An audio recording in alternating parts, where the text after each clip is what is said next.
Aloha and welcome to another episode of the Savvy Life Inspiration Hour on Think Tech Hawaii. So excited that you're here with us again for yet another episode of inspiration and assisting you to live the life you love. Now today we have a bit of a different show than last week. Today is all about being the best you can be, but through being your best version of yourself. We have an entrepreneur, sales expert, and businesswoman, Michelle Sutherland, who is going to take us through this. So I'll be your host. I'm Chantelle and welcome, Michelle. Hi, Chantelle. Hi, everyone. Aloha. Thanks for coming here in our virtual studio. It's really exciting to have you all the way from Sydney, Australia. What's the weather like in Sydney today?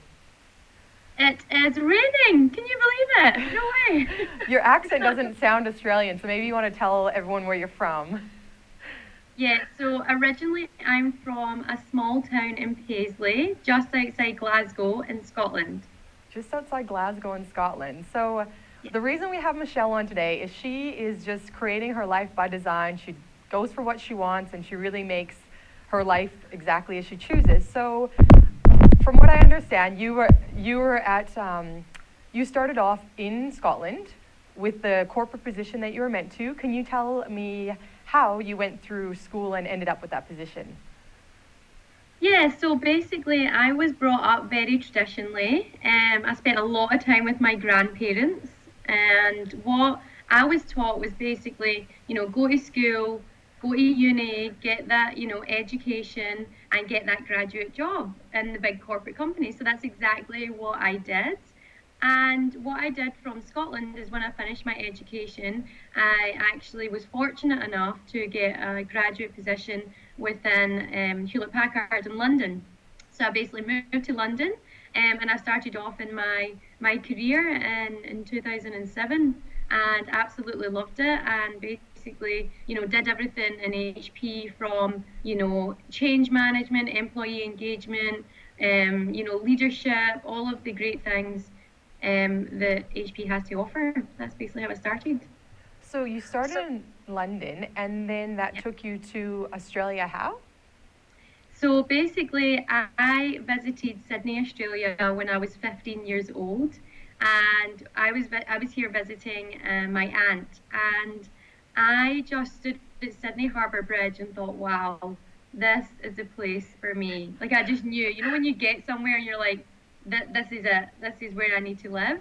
So I had the seed planted when I was 15 years old. So my biggest vision and everything that I had on my vision board was always beaches in Sydney. That was it. So I just made it my mission to get to Sydney, Australia. So I didn't actually know. I can totally relate. This girl from Saskatchewan, girl from Scotland, our vision boards full of oceans and beaches, and meanwhile we're freezing in the worst weather ever. But that imagination just takes you places, doesn't it?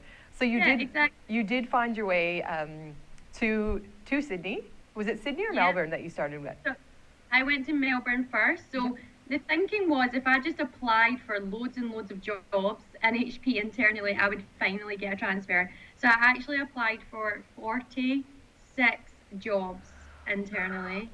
46 knockbacks. But 46 knockbacks. Yeah. Yeah. Well, yeah, I was like... None that you actually knocked back. They all knocked you back. They all knocked me back. And it was because, that was the time of the global financial crisis. So, it was a time where in London, it was pretty hard. And no one really was offering a transfer. But I was like, there must be someone. There must be. And finally, a job came through, but it was in Melbourne. And I was like, well, I've never been to Melbourne. It's closer to Sydney than London, so I'll get to Melbourne. And I went to Melbourne and spent my first year there, and then worked my little butt off and got to Sydney and transferred all with HP. Wow. And so throughout that, and this is why I'm very inspired by your story, is when you initially started that job about how, this was a safe thing and do this and, do that and follow what your parents and grandparents who love you more than anyone, no doubt, but just is what's safe and what they know. What was it the opportunity that you came across that tempted you, and why did it tempt you? So the opportunity while I was in corporate, yeah, it was really interesting. I saw a couple of things happening in corporate. So, as a graduate, you come into a corporate organization and they're like, yeah, you're going to be the next CEO of the company. And I was like, oh my God, I am. Like, I'm going to be the CEO of this company. And, I really believed it because I had the right attitude and I really wanted to do well. But what presented itself a year and a half into the graduate program was an opportunity with a network marketing company. And to be honest, I had never heard of network marketing. I'd never heard of the company Arbonne. But two of my really close friends were doing it back in Scotland. And I just thought, do you know what? Sometimes you just need to look at things when it presents itself to you. And at that time, what was interesting is the exact same time I heard about Arbonne and network marketing, I witnessed, 5 graduates that I started with getting made redundant at the age of 22. So I thought, wow, And that was a safe path. That was the safe path. That was the safe path, and that was, what everyone believed, was the way to go. And it just made me realize that, no job is safe. And this was an opportunity for me to have a plan B. It was an opportunity for me to have some savings. It was an opportunity for me to have a plan B to get to Australia. It was all of those things. And I just thought, do you know what? What's the worst that can happen? I can go for this, try it, fail miserably and learn a load of stuff, or I could actually give it my all, really absorb myself in the learning and the industry and the health and wellness industry as well. And I just thought, you know what, I'd rather spend an hour a day after work, with a bit of short-term sacrifice to get a bit of long-term gain. So that's actually what I did. And my God, what a decision I made. I thought it was like a small decision, but it was actually one of the biggest decisions I've ever made in my life, because not only has it changed my life in terms of where I am now and what day I get to live out, but literally hundreds of other people that I've introduced to the business as well. So, and that's the most important thing to me, is actually, it helped me, but it's actually helped loads of other people as well, and far worse situations than myself.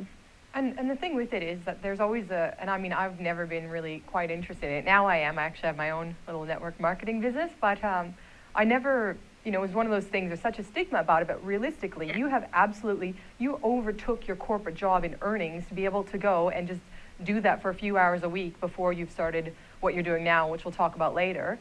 How incredible is that? What was the feeling of, as you just started building a team and making more and more money that you'd ever seen? How does that feel for you? Yeah, it's, I think there's a couple of things that go on. There's different stages that you go through in network marketing, and in the beginning, it's a bit like, oh wow, this is so not worth it. So for the first year, 2 years, you're like, ah. And it was a bit like transferring to Australia, where you get so many no's, and people are, what are you doing? You're such an idiot. And I'm like, I know, I'm just trying to make it work. That's why you have to surround yourself with other people like that, because otherwise it's just too hard to explain to someone if they don't understand. Yeah, you lose it. So you go through different stages. So the first stage, sort of 1 to 2 years, is like, oh, this is so not worth it. And then you sort of get better, and you look at the leaders in network marketing who are incredible. I've been very fortunate to be surrounded, like you said, Chantelle, by amazing people. And they've really taught me and trained me, and given me all their knowledge and experiences and failures, and I've learned from that. So what you do is you refine your approach, and all of a sudden something just clicks and you're like, wow, I get it. I absolutely get it. And you get more than that, though. We've just seen the car there. You did get that car, don't you? Isn't that what you're driving at the moment? That's it. So you get to the point where you're like, whoa, this is worth it. And getting that car was like, and that was with my mum. My mum was there. That was always my vision, to have a picture of me and my mum in the car at Sydney Harbour, because I thought Sydney just means so much to me, and so did my Arbonne business. It was just such a pivotal moment to have her there as well, and pay for her flight to be with me in Sydney. So it's you'll go through that stage, which, oh my God, this is worth it. You're starting to see things happen. You start to see the money come in. You start to see other people join you and actually believe in what you believe, and it just sort of grows from there. And then the stage that I'm entering into is, wow, I'm not worth this much. So that's the thing you need to get over, because we were not, and most of you will be brought up where the sayings like money doesn't grow on trees. There's always these preconceived things that have been built into us, around money, but you can earn and as much money as you want. It's just a decision, and you need to accept that you're worth it, and you need to accept that you can help other people as well. And I think that's such an important point for women and girls especially to know, because it can be something that tends to be a challenging point for women and girls who are so inclined to really want to help others and everyone first, when it's you can help more people when you're actually doing the best for yourself. So by going out there and really putting the focus on yourself, you're not taking away from anyone. You're only obviously enhancing. I mean, look what you've been able to do for your mom, because I believe she was a single mom growing up as well while you were growing up with her. Yeah, that's... Yeah, single mom, and she's a huge inspiration to me. That's where I really get my determination and persistence. She was, left, left a lovely home, a lovely family situation, but she really wanted a different life for me and my brother, and she just worked so hard to basically give us the life and the surroundings and the clothes and everything that we needed to be sort of set up. So yeah, she's a huge inspiration to me, and just so grateful that I get to now give back to her. I want to give back to my mum as much as she gave to me and my brother. That's one of my biggest whys for the business as well, and that's what keeps you going. That's what keeps it alive. Yeah, that why. I was just going to get you to share a bit more about that why and how that why is so important to really achieving the success that you have and continue to. Yeah, I always believe, it's the first thing I ask people when I meet them. I'm like, what's your why? And some people don't have it, and that's fine. And it can take time to sort of really think about it, because it's just one of those things that people just get on with their day job and then they forget. Why is just so important, because it's going to see you through everything that you go through. And I always say, have a why that makes you cry. That's actually what you need to have. And for me, that is absolutely my mum. When I think about what she's gone through, what she's overcome, and actually just completely and utterly dedicated her life to me and my brother, I just think, wow, like, how amazing is that a single woman, worked 3 jobs to basically give everything to us. It does give me goosebumps, and that's one of my major whys. I have a boyfriend now that he's one of my major whys, because I want to see him excel and have a great life. And my team are my why, because I want to become and get better every single day, because the more that I learn, the more that I can give back to them. The more that I can give to the community. Not like I have a business now in 5 different countries. And I'm making an impact because I said yes. And the more training and the more that I give my team, and the more I give to other people, the more legacy I'm going to leave for in this world and all the different countries that we're in. So yeah, you've got to know your why, and it just takes time to really think about what that is. And when you're down at your lowest point, where you think you can't get out, that's all you need to think about. That's all you need to think about. Yeah, that's incredible. And I love how you just say that, you said yes, and that's really what it is. It's about just saying yes to yourself and just going for it and believing in yourself and really taking it all the way. Now we're just going to hold it at that spot for a moment. We're going to come back after the break to really discuss how you can master any business by mastering yourself first, through self-development and becoming the best version of yourself. So we'll see you shortly, taking a break for the moment. Okay, this is Think Tech Hawaii, and it's Wednesday. Every Wednesday is Energy Wednesday here in Hawaii, the state of clean energy. 4 to 5 p.m. every Wednesday. Come and listen to us. And just to show you what I mean, I'm going to ask Sharon to tell us more. Come and see us every Wednesday, as Jay said. And we have people like Jim Albers from HECO here, and co-host Ray Starling here every Wednesday. We not only go on Olelo and OC16, but also stream live. So please come visit us, hear about the latest in clean energy. Okay, Jim, you've been here. You got any comment on all this? As important as energy is in all of our lives today, this is a great forum and a great format to vet those issues. So I encourage everybody to listen in and participate. Okay, Ray, what do you think for a close? Well, I think this is the greatest show in the energy world here in Hawaii. You can come here every week, 1 hour, and catch the latest on what's happening and hear from the people who really know what's going on, like Jim Alberts. We appreciate your coming today. Thank you. Ray Starling, Sharon Moriwaki, Jim Alberts, and Jay Fidel here in Hawaii, the state of clean energy. Aloha. 4 to 5 p.m. Wednesday. Aloha. Aloha. Aloha and welcome back. Thank you so much for joining us on the Savvy Life Inspiration Hour today. I hope you join us every week. We are here with our guest, Michelle Sutherland, who is an entrepreneur, businesswoman, and sales expert. And we're about to start talking about a very exciting topic of entrepreneurship is the way of the future and how you can master any business by mastering yourself first. So welcome back, Michelle. Let's get into it. Hi, Chantelle. Hi, everyone. Hello again. Now, we were just about to go into how you master any business by mastering yourself first. Now, that was something that was a quote that you told me when we spoke recently. What does that mean to you? Yeah, so I actually I'm a big, first of all, a big advocate of personal development, and it's actually something I was watching a Tony Robbins video, and it's something that he talks about, which is really mastering a skill. So what it is about basically finding what you're really, really passionate about and what you're really, really good at in your 20s. So really try and find that in your 20s and then become a master at it in your 30s. And you know, that's really what I picked up along the way. So, you know, I truly believe that as soon as you find that passion and that skill, just go really deep into that skill. Because I believe the way of the future is you're going to get paid for basically having that skill in any way you want.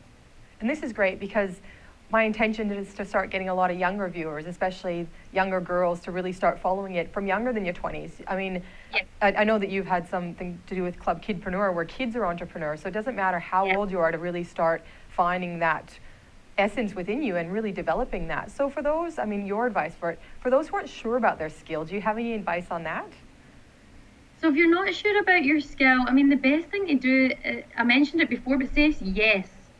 Opportunities are going to present themselves to you, and it's just about saying yes and just being open to the things that come your path and just trying different things.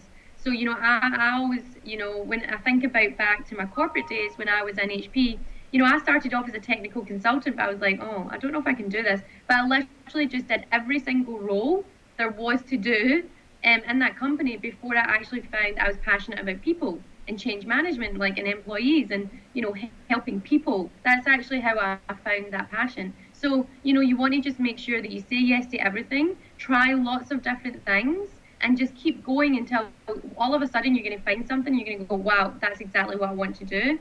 And it might not give you the money, but if you get better at it and just go to work on that skill or go to work in that passion, that, you know, because you're going to be happy in doing it, the money will come and everything will come after that. So just try everything and, you know, find what you love. Actually, there's something came on Facebook just the other day, and it was said, do more of what you like, less of what you don't, and try everything else in between. Essentially, that's what it was, and that's exactly pretty much what you're saying there. So that's a great way to find your skill, because sometimes you forget what you're passionate about, or you don't really know because you've never come across it, and then it can really light something within you and allow you to pursue that. And if you change your mind, then that's fine too. So that's great advice. With your leadership as well, because you're quite well known with leadership and building a huge team like you have with your Arbonne team, as well as your teams within HP when you were there. What's some advice on being strong as a leader in any area? So the first thing is, you really need to be the best version of you. I say this all the time, but you know, you can only empower other people and give to other people when you are actually solid in yourself. So, you know, how I do that is every single day I read 30 minutes of a book or something to learn about something else. So at the moment I'm reading Big Magic, which is awesome. So just basically constantly learn different things. Because what you'll do is you'll take something that you've heard and you'll apply it to your leadership style. The other big thing that I'm very passionate about is building solid relationships as a leader. So I'm not really driven by power and telling people what to do. I'm actually driven by solid relationships that come from the heart. And when you have good relationships, people will respect you and you can actually help them and they can help you. So, you know, build very good relationships.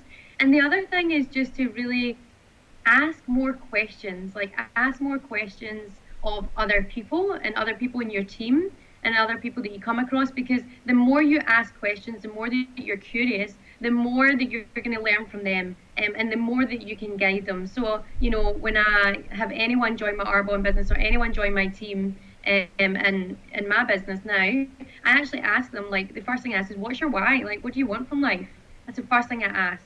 and then they actually say, well, I want this watch, or I want to live in this house, or I want to live in this area, or I want to, whatever it is. It's different things to different people. And I say, okay, well, I want to keep that in mind, and what we're going to do is work every single day to get you that. That's exactly what we're going to do. So, you want to just ask lots of questions. You want to empower people, make people feel good. I mean, one of the things I say to my team, every single person that I come across, is I've got your back 100%. For women, that's so important, really, that sisterhood. I think that can foster such strength and growth, and that's where I am inspired by the network marketing type businesses, is because these women get together and they empower each other, and they're making money and actually making each other feel good about themselves, which there's nothing better than that feeling. Sometimes I was in the corporate world as well. It can be quite challenging in the corporate world, trying to really allow your skills to come out when there's so many other personality types and perhaps people who haven't done a lot of their own work on themselves. So that's very interesting. Yeah, and just, and I totally agree. And, you just need to be yourself. Like, I saw so many people try and be other people, and it just doesn't work. Just be yourself, but become better in yourself, and just empower others. And definitely have absolutely, it's about having each other's back. But you also need, you also need to say to people in your team, meet me halfway. Like, I'm going to have your back, but you need to meet me halfway. And that's when you get a really honest, you get a really upfront conversation, and you'll really create a great relationship with people in your team, and they'll respect you. They'll respect you massively. And, you want to be in the trenches with your team. So if you're not prepared to do something, don't expect your team to do it. So I'm always in the trenches. I'm getting busy. I'm walking the talk. It was one of the biggest things. One of the biggest things I talk about: walk the talk. Everybody can talk a good job, but if you can't actually act and do it, then no one else is going to follow you. So that's my biggest tip. Wow, I'm just seeing that photo that's coming up. Just beautiful. That's you and your mom at the Sydney Harbour Bridge, is it? Yeah. Gorgeous. How special. It's just so nice to see all these beautiful experiences that you've been able to create for yourself, because you've gone out and just gave yourself permission to do what you really want. It's just beautiful. And something that I really want to talk about with you is sales. You are in two things that have almost the worst stigma about them: network marketing and sales in general. But the way you do it is so amazing. It's really exciting and empowering, and I think it will inspire a lot of people out there who might not have thought in this way about these industries. So tell me a bit about your sales concepts and processes. Yeah, so sales, people say I'm great at sales, and I've never really thought I was, but do you know what all sales is? And, number one, I think we need to start being proud of the word sales. That's the first thing. And, we've now got a business called Sales In-House, and that I'm CEO of. And I'm just keep saying to people, let's be proud of the word sales. There's great salespeople out there that are passionate about their industry. They're passionate about being in sales. Let's first of all start being proud. So I think we need to remove the stigma around sales, because guess what? Every single person is selling something. You're selling yourself today. You're selling yourself as a brand. You're selling yourself as a person. You're selling yourself as a coach, as a teacher, as a mum. A business, product, service, every single person is in the business of selling. And I truly believe it's the first skill that you absolutely need to master if you want to be an entrepreneur. Like, I know a lot of people are getting into entrepreneurship at the moment, and that is very much the first thing that you need to get to know. And the biggest thing I can say about that is, again, it stems back to my leadership style, which is, come from the heart and build solid relationships. Because when you go to someone and share a business with them, you've already built that solid relationship. They're going to believe you, and they're actually going to buy from you because of you. So build those relationships. That's a key to sales. And the other thing is just making sure that you apply all of the things you were brought up with. Like, I was brought up with strong values, integrity, honesty. Make sure you bring all of that to the table when you're actually selling or in sales. And I just love it. Like, I just think, we just need to start being more proud of the word sales, and everybody should learn that skill. And I think it's important for you to believe in what you're selling. I think that makes it a lot easier to bring your values to the table if you actually believe in what it is that you're selling, so that anything that you are trying to communicate, you're communicating from the heart, because you actually genuinely believe that what you have to offer is going to benefit the person that you're speaking to. So Yeah, when you think of it like that, it just makes it a lot more exciting, really, because you're like, I can help this person, because so many of us want to help people, but yet we don't want to sell. And how are you going to help them if you can't sell something to them? Yeah, So when you sort exactly. of switch your perception, then you can help. Yeah, absolutely, Chantelle. And one of the things I actually say, so I don't really have an agenda or anything before any meetings. I actually go into the meeting with a question in my head, which is, how can I help this person? So that's the first place you start. How can I help this person? So I go in with that in my mind and ask questions. And then I sort of think, okay, well, who do I know? What business do I know? What solution do I have in my little toolbox that can help this person? And then what you're doing is you're actually selling, but what you're doing is you're first of all uncovering what their need is and what's not working for them right now. And then you give them the solution, and then the relationship will form from there. So every time you go into a meeting, think of that. How can I help this person? And do you think that your personal development has helped you understand people's needs better? 100%, absolutely. Probably 10 years ago, I would never even have thought to think about anyone by myself, apart from myself, because it's a typical young generation, Gen Y type, well, it's all about me, it's all about me, it's all about me. And, actually, through personal development, you realize it's nothing to do with you. You actually... Oh, no, wait, it's about me. By the way, I'm just kidding. More about me. Okay, that's enough, Michelle. I'm just kidding. It's not. It's actually not. And, once you... the more you read about the greatest leaders in this world, the more you see that it was actually never about them. Look at the best leaders who have led the biggest companies. Their plan is to leave a legacy. Their plan is to, give consumers, give businesses, help businesses make more money, allow consumers to have a different lifestyle. It's all about other people. It's never actually about them. So yeah. And I know you have a big thought talking about big businesses, about how entrepreneurship is actually going to be the way of the future more so than individual companies. And that's why we are discussing how to become the best version of yourself, because then, as you said, from there you can do whatever you want. What's your theory on that, with entrepreneurship overtaking big business? Yeah, so I'm a bit out there with my theories, but my theory is, and only because I've gone through it and lived it, and I've actually been in the corporate world, and now I'm a full-time entrepreneur.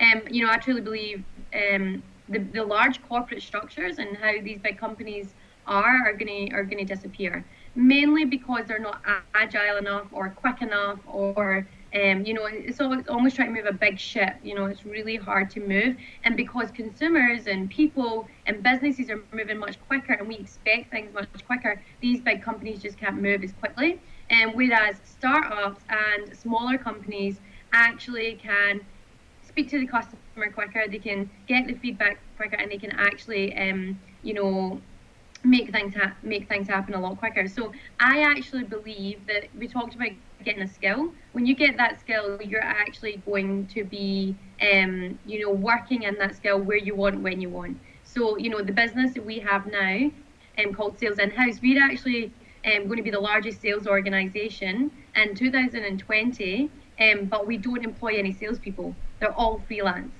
So, that is the way of the future. You've seen the big companies do it, like Uber, like Airbnb. They don't actually own anything. They're just enabling people to do it that have something. So when you have that skill, so if you're a great salesperson, you're going to be able to work at Sales In-House and be an entrepreneur, but be in sales and be recognized. So actually going to be a salespreneur, which is awesome. So there's going to be lots more organizations in the future pop up like that. There's already there's a company called Cloud Peeps that does freelance marketing people. There's all of these companies coming, it's just a case of, if you get your skill, then you're going to be able to freelance for these companies and get access to the businesses, and guess what, that company will do all that for you, so you don't need to go out and try and find the business. What's exciting is then people actually get to live life more on their terms, which is your vision. Exactly. And what's even more exciting is what we're going to talk about after the break, how you found yourself being the CEO of Sales In-House. For those of you who couldn't understand that beautiful Scottish accent, that's Sales In-House. And we will take a break and be back with you shortly. Aloha, namaskar, and hello. My name is Anu Hittel, and I host a show, Climate Change Beyond Outrage. In it, we go beyond outrage to look at solutions to climate problems facing people, nations, and the world. Join me every Tuesday at 1 o'clock Hawaii Standard Time. See you then. Aloha! Hello, my name is Patrick Bratton. I'm host of Global Connections here at ThinkTech Hawaii. We broadcast live every Thursday at 1 p.m. We bring Hawaii to the world and the world to Hawaii, talking about international events and various things of interest to the audience. Please join me. I look forward to talking with you and having you get to meet some of my guests. Aloha. Aloha, this is Maria Mera, and I'm here to invite you to my bilingual show, Viva Hawaii on ThinkTech Hawaii, every other Monday at 3 p.m. We're here to inform, motivate, and entertain you. Join us. Hola, soy Maria Mera y estoy aquí para invitaros a mi show bilingüe, Viva Hawaii en ThinkTech Hawaii, cada 2 lunes a las 3 de la tarde. Estamos aquí para informaros, motivaros y entreteneros. Apuntaros. Welcome back to the Savvy Life Inspiration Hour on ThinkTech Hawaii. Thank you so much for joining us. For those of you who might have just caught the last part of this episode, you can always watch them on the ThinkTech Hawaii YouTube channel. We put all the rebroadcasts up there, and you can tune into some of the other programs as well. We'll be here every Wednesday, and just finishing our talk with entrepreneur, businesswoman, and sales expert Michelle Sutherland, all the way from Sydney, Australia. And we're going to talk about the exciting part now of this new business you've created. Hi, welcome back. Chantelle. So sales in-house. Now, how did that even come about? So sales in-house is an interesting story. So as I came out of the corporate structure, made that jump to full-time entrepreneurship, I obviously had my network marketing business, but I also had this sort of time in my hands where I was like, I need to be doing something. What can I do? And, I was very much in my comfort zone. I could literally have just stayed there and, worked my network marketing business and had all the hours in the week. But I actually get a bit itchy when I'm not doing much. I need to be busy. So what I did in that moment is I thought, right, okay, who do I really respect as entrepreneurs? And who do I see as a great mentor? So what happened was I reached out to a great entrepreneur called Creole Price, who I had actually met about 3 years prior in my corporate job. So he's got a great organization called Club Kidpreneur, which teaches entrepreneurship and children. And we had set up a partnership between HP and Club Kidpreneur. And I just said, I really respected Creole. Like, I knew that he was building other businesses, and he had built, his own business and exited it very successfully. And I thought, I'm just going to email him and say, let's have a chat. Just to get a bit of feedback and a bit of guidance. And he was like, yeah, sure, I'll meet you for a coffee. And I was like, awesome. So You didn't have to go through 46 no's to get a coffee this time. No, it wasn't 46. It was quite funny, the email, because Creole is such a great character, but he doesn't actually offer formal mentoring. So he said in the email, I don't offer formal mentoring, but I'll go for a coffee. It was like, fine, I'll go for a coffee. Which is pretty much the same thing. No, yeah, good. Okay. And actually we sat down, and great leader as well, but he listened to me for about 20 minutes, and he said, what's going on? Tell me what you're all about. Tell me what you want. And I was like, blah, blah, blah, blah, blah, all these different things. And he said, okay. He said, I really think you should look at Investable, the business that I'm building right now. And I was like, well, what's Investable? So then it all just spiraled from there. Investable basically is, really leading the way in Sydney, Australia at the moment. They've spent a lot of time going to San Fran, going to the US, and looking at all these sort of incubators that happen where you basically build a business with a group of entrepreneurs, the collective minds of entrepreneurs in a very short space of time. So what they've done, which is a little bit different, is they've brought angel investors together with entrepreneurial talent, brought it together in a program for 10 weeks where you can basically build a business, $1 million business in 10 weeks. So after he explained this to me, I just sat there and I was like, whoa. And I was like exactly in the middle of absolute fear and excitement. Like, great place to be. Yeah, and I was going, this is the place to be. I'm absolutely petrified, but I'm excited. So I just said, I actually, spent a day thinking about it, because sometimes, I'm known to go on gut instinct and jump into As things. Creel would call it, bullet a gate. I've actually done Yeah. Creel's 1 week boot camp. Yeah, that's a bullet a gate personality. I'm a bullet a gate. I'm like, boom, here's it, let's go. But actually, I've learned to seek advice from others better than me and know much more than me. So I did that, but I just knew I had to do it. And so I jumped into that program. 2 weeks later, I was on the program. I was in the boot camp and I was on the program. And oh wow, it was the most intense, crazy, surreal experience of my life to be with 11 other entrepreneurs that are equally as crazy as me and trying to come up with a business model to disrupt the sales industry. So that's actually what happened. And what happens at the end, you go through the 10 weeks, you've got a really great business model that's been tried and tested with customers, with investors, and we get to the end. And I'm so grateful that they chose me as one of the founders. So there's me and two others. To really take this business to the next level. So what happens is you come out the self-incubator and the lab, as we call it, and you go into commercialization. So at the moment, we are just at the end of that 90-day period where we've raised capital and we're now we've actually launched the business. The business has sort of gone ahead of the investor funding, which is awesome. And that's really where it came from. I think if I was to summarize that, it's pretty much coming from a place of comfort zone, putting yourself out there, getting a bit of advice, and then all of a sudden an opportunity appears. It's incredible when you put that intention out there, what can happen. So essentially, you met with Creel, a couple of weeks later, you're in this 10-week intense program with all these other entrepreneurs who have different skills, but yet are all as crazy as each other in a good way. Crazy, I always say, is a good way. You do that for 10 weeks, you come up with a business. After that, that business goes live, or is it 90 days that you keep working on it? So you keep working on it for 90 days, but because this business model is so of the moment, it's actually already live and businesses are wanting our service. So that's really cool. And so you've come out of that becoming the CEO of that business, which is sales in-house. Now, I'm gathering that's because of your experience with commission-only sales, because that's the model of sales in-house. Do you want to tell us a bit about that?